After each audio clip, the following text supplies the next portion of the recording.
who are the Rangers' top players? I knew who they were a year ago. I didn't think JT Miller had a good night, but you did notice him a bunch.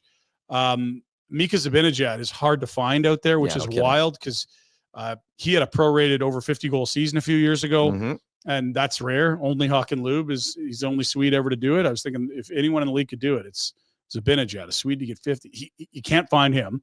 Chris Kreider has become a non-event. Yeah, no and kidding. He's longer in the tooth. That was going to happen at some point, but he's probably only 3-4 years removed from a 50-goal season. Lafreniere is a nice player, but he looks like a complimentary middle six guy, not a top-line player. Keandre Miller seems to have had a regressive year, or at least a plateau in his development. And Adam Fox, fine, but did not look like he was a Norris contender tonight, and I don't think he is this year. Well, it's funny that the Rangers are the team that made that trade with the Canucks to get JT Miller because they're kind of the same team. They're kind of a team. I mean, with Shesterkin changes the makeup of it a bit, and he did tonight. Yeah, he did. This if you get some lesser goaltending, this could have been a score as lopsided as the ones we saw last night between Calgary and the St. Pats. But the point is, you can say, okay, Shesterkin is the better goalie. Hughes is the better defenseman, but kind of the same mold as Adam Fox. And then up front, it's just a bunch of, well, where are these guys? I feel like more like Pettersson's been disappointing. Yeah. Besser's had a bit of a down year, but he plays a lot with Pettersson, so you understand it a little more. I just see a lot of down years from a lot of the important players from the Rangers.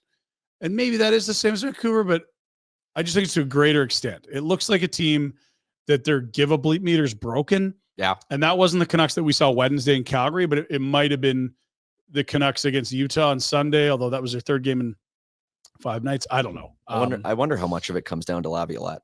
Because you watch those Capitals before Carberry took over. Yeah. And it was kind of the same thing. They were listless. They were kind of felt like they had capped out. And I get they've made some changes to their organization that have enabled them to be a little bit more sustainably run, but I don't know. There's something about that coach that seems to follow him around a little bit.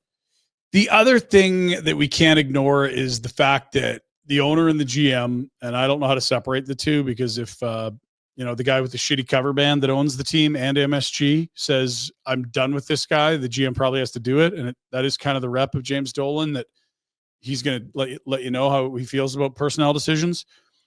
It feels like the GM and the owner, or a blend of the two, really shocked that room, and not in a positive way. Yeah. They made it really feel like a business showing up to work rather than like a passion project. And so the players, if they're like, screw this, we love Trouba, that's our leader. We don't like the way you treated Barclay Goodrow.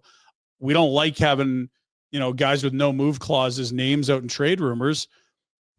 At times in December, when it was at its worst for the Rangers, it felt like it was a revolt against upper management more than the coach. But I do agree that I don't think Laviolette is the difference maker that he used to be. Well, and I also think they're trying to, I think they're, to a certain extent, they're trying to emulate what Vegas has been doing. Being cutthroat, being, all about the business. But you have to be able to back that up.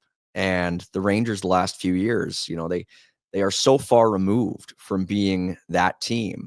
And they won the President's Trophy last year, and they had a lead against Florida in the conference finals. I don't know. Like, not a perfect team. I don't know. You can be cutthroat. I do like the comparison, but I'll just say this: the similarities are they're desirable markets, and they're teams that feel like if we're close to winning, we're all in on winning right now. And if you don't want to be here, and you've got some words in your contract, we're going to try to find loopholes. Like, win at all costs.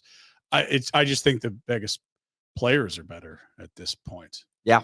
There's no Jack Eichel in the Rangers, really. No, there's no Mark Stone. Tough